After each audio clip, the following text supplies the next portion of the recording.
Assalamualaikum warahmatullahi wabarakatuh. Selamat datang di channel Langit Sabrina bersama saya Linda Handayani, dosen Tata Tulis Karya Ilmiah Institut Teknologi Bandung. Pada pertemuan kali ini saya akan menjelaskan materi, topik, tema, dan judul. Apabila Anda masih bertanya-tanya apakah penelitian saya layak untuk dilanjutkan atau apakah penelitian saya mungkin dikerjakan dalam 3 bulan atau dalam 4 bulan. Nah, pada video kali ini akan saya jelaskan strategi untuk membuat tugas akhir Anda atau makalah Anda bisa dilanjutkan sesuai dengan target waktu yang sudah ditetapkan. Kemudian saya akan menjelaskan juga kriteria topik, tema, judul yang baik, lalu bagaimana cara menulis topik, bagaimana cara menulis tema, dan bagaimana cara menulis judul. Oke, kita mulai saja ya. Ada 4 kriteria topik, tema, judul yang baik. Pertama, menarik. Menarik ini untuk siapa? Menarik ini pastinya untuk Anda sebagai peneliti, ya. Penelitian yang menarik akan membuat peneliti bersemangat untuk menyelesaikannya. Jadi pilih topik-topik yang membuat Anda penasaran untuk menyelesaikannya.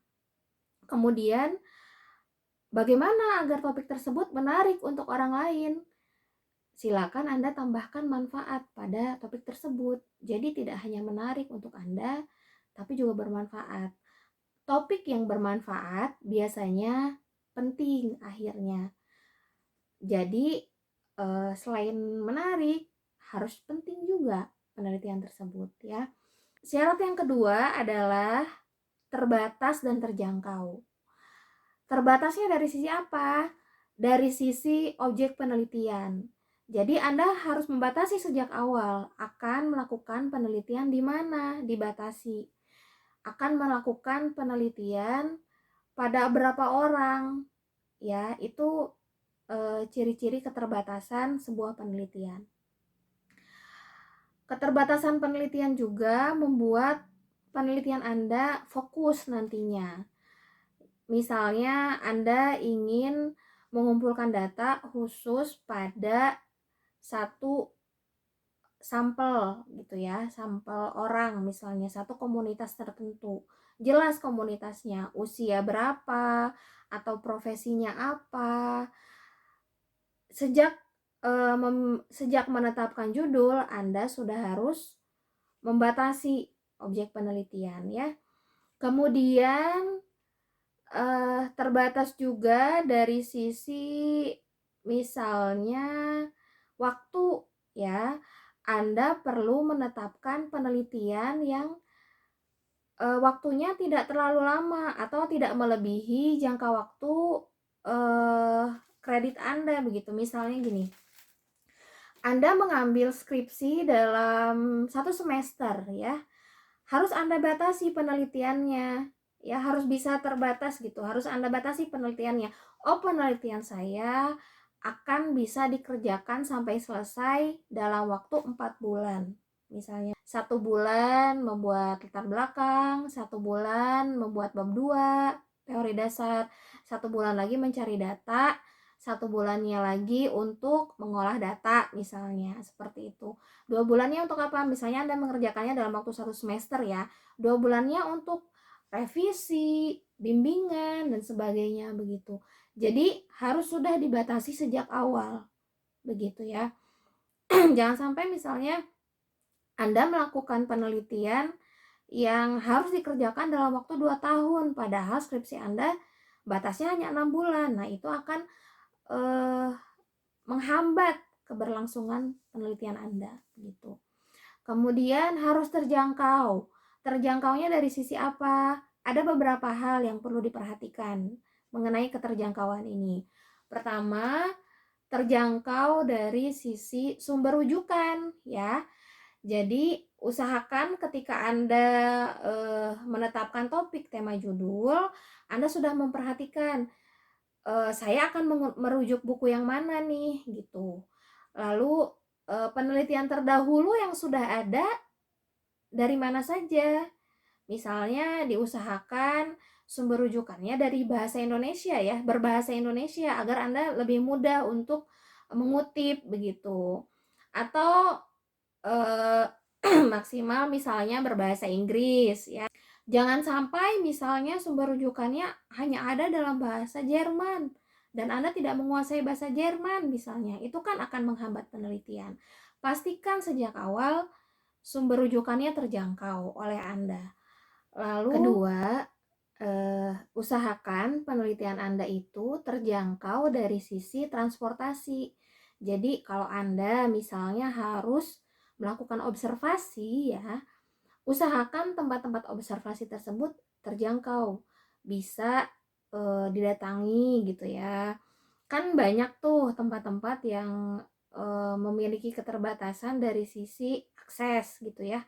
Usahakan penelitian Anda itu bisa diakses ya, tempat penelitian Anda itu bisa diakses. Kemudian selain akses apalagi eh,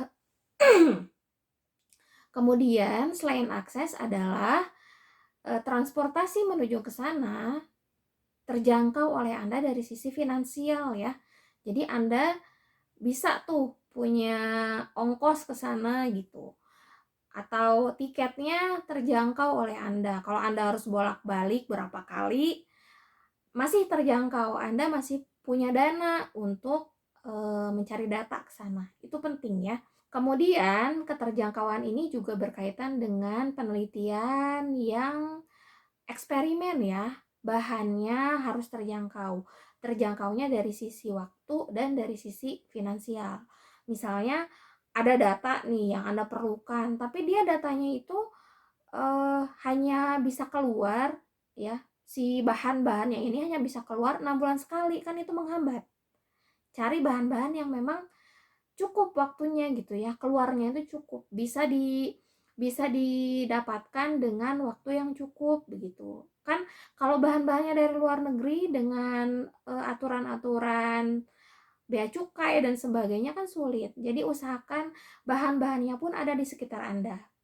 Kemudian bahan-bahannya itu bisa Anda beli dengan kemampuan finansial Anda. Itu penting ya.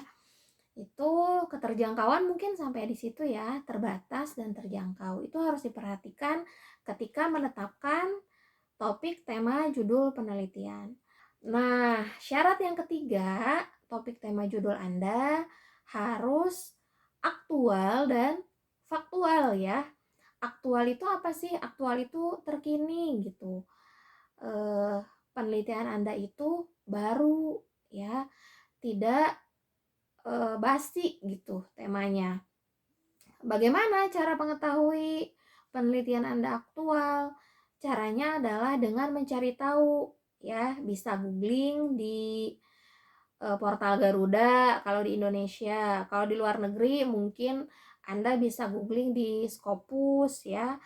Lebih mudah lagi cari di Google Scholar. Judul Anda itu dicek dulu gitu ya, di search dulu. Apakah sudah pernah dilakukan atau belum oleh orang lain. Jangan sampai misalnya Anda berpikir bahwa penelitian Anda itu aktual, baru ternyata sudah dilakukan 5 tahun yang lalu gitu. Itu kan buang-buang waktu ya, Anda melakukan penelitian yang sudah dikerjakan oleh orang lain. Selain itu, mengapa sih harus aktual begitu penelitiannya? Bisa jadi kalau Anda melakukan penelitian yang sudah dikerjakan oleh orang lain, Anda terkena plagiarisme gitu. Datanya sama, hasilnya sama. Walaupun mungkin Anda berpikir beda kok. Saya belum pernah melihat penelitian itu karena belum ngecek misalnya. Hati-hati ya. Jadi hasil penelitian yang mirip hasil penelitian yang mirip karena tidak dicek kesamaannya dan penelitian yang sebelumnya itu sudah mempublikasikannya secara online atau secara luring pun begitu ya, secara offline pun bisa menjerat plagiarisme terhadap Anda kalau mirip dan Anda tidak mengutip nama orang tersebut gitu ya yang sudah mempublikasikan lebih awal. Jadi Sebelum Anda terjerat plagiarisme, lebih baik Anda cek dulu apakah penelitian Anda sudah pernah dilakukan oleh orang lain atau belum, ya. Begitu. Lalu faktual. Nah, faktual ini maksudnya data yang Anda ambil itu real, nyata, begitu. Tidak Anda buat sendiri, Anda manipulasi gitu. Biar cepat kerjain aja, bikin aja datanya sendiri gitu kan. Nah, itu sangat buruk ya, penelitian yang seperti itu gitu. Mengapa? Karena sifat dasar penelitian adalah terbuka. Datanya harus bisa diakses oleh orang lain. Yang akan menjadi masalah jika Anda melakukan manipulasi data adalah ketika penelitian Anda dilanjutkan oleh orang lain. Data Anda atau penelitian Anda dijadikan pijakan penelitian oleh orang lain. Nantinya mereka akan mengalami error kalau Anda menggunakan data yang dimanipulasi, begitu ya. Jadi lebih baik gunakan data yang faktual. Seperti itu. Nah, yang terakhir, syarat topik tema judul yang baik adalah problematis, ya. Perlu problematis agar Anda bisa menjelaskan dalam makalah atau skripsi, begitu ya. Mengapa? Biasanya kalau judul-judul yang tidak problematis, nanti Anda akan terhambat pada saat mencari sumber rujukan, ya. Bu, kok sumber rujukan saya nyangkutnya di artikel populer sih Bu, dibahasnya di artikel populer. Saya nggak dapet nih Bu, jurnal ilmiah yang membahas ini gitu. Saya nggak dapet Bu, makalah yang membahas tema saya, yang membahas judul saya. Mungkin penelitian Anda itu belum problematis, jadi bisa dijawab menggunakan artikel populer yang hanya mungkin 3 halaman, 2 halaman gitu. Jadi nilai problematis ini penting. Bagaimana caranya mengetahui penelitian Anda problematis atau tidak, begitu ya. Penelitian yang problematis biasanya menghasilkan pertanyaan bagaimana, ya. Jadi coba deh cari judul-judul yang memang harus terjawab dengan pertanyaan bagaimana. Kalau pertanyaannya hanya apa, siapa, berapa, begitu ya, 3 hal ini, dia bisa terjawab hanya dengan jawaban singkat ya. Jawaban singkat, lalu penjelasannya pun singkat gitu. Kemudian sekarang saya akan memberitahu atau menjelaskan teknik menulis topik tema judul yang akan memudahkan Anda untuk menyelesaikan penelitian ya, yang realistis begitu. Pertama, topik adalah pokok masalah. Oke, topik adalah pokok masalah dan biasanya terdiri atas 2 kata. Minimal terdiri atas 2 kata. Silakan dipikirkan dari sekarang ya. 2 kata, sumber masalah yang Anda penasaran terhadapnya, kemudian bisa memungkinkan untuk diteliti begitu. Ini salah satu contoh ya, misalnya Anda akan meneliti sampah plastik. Itu kan problem ya di Indonesia atau yang ada di sekitar kita. Biji alpukat misalnya. Ini 2 hal. Sampah plastik dan biji alpukat. Ini bisa dijadikan topik, tapi otomatis harus berkaitan dengan bidang kajian Anda ya, bidang ilmu Anda. Nah, kita pindah ke tema. Tema adalah topik yang diberi tujuan, ya. Tema adalah topik yang diberi tujuan. Jadi, setelah Anda menetapkan topik tuh, saya contohkan sampah plastik dan biji alpukat tadi. Anda beri tujuan akan diapakan 2 hal tersebut. Misalnya, kalau sampah plastik, penanggulangan sampah plastik. Kalau untuk biji alpukat misalnya pemanfaatan biji alpukat. Untuk memudahkan dalam menambahkan tujuan pada tema Anda ya, Anda gunakan kata operasional. Kata operasional yang digunakan dalam penetapan tema ini menggunakan imbuhan pean. Seperti yang saya sebutkan tadi, penanggulangan sampah plastik, pemanfaatan biji alpukat. Ya, dua-duanya menggunakan imbuhan pean. Kemudian kita lanjut lagi. Judul adalah tema yang diberi keterangan. Judul adalah tema yang diberi keterangan. Nah, keterangannya ini berkaitan dengan kemampuan Anda untuk memperjelas penelitian ya. Untuk tema yang pertama misalnya, penanggulangan sampah plastik di Kecamatan Coblong, Kota Bandung melalui daur ulang misalnya. Saya ulang lagi. Penanggulangan sampah plastik di Kecamatan Coblong, Kota Bandung melalui metode daur ulang. Nah, di situ ada dua keterangannya ya. Di Kecamatan Coblong, Kota Bandung melalui metode daur ulang. Jadi Anda sudah tidak akan kesulitan lagi mencari-cari sumber rujukan nanti. Ya, sumber rujukannya berarti keterangan mengenai Kecamatan Coblong itu bagaimana sih kondisi sampah plastiknya, atau daur ulang itu bagaimana sih cara-caranya, dan apakah sampah plastik bisa didaur ulang, atau yang cocok, metode daur ulang yang cocok untuk sampah plastik itu bagaimana ya. Nah, bisa Anda cari nanti di teori dasar atau di kajian pustaka ya.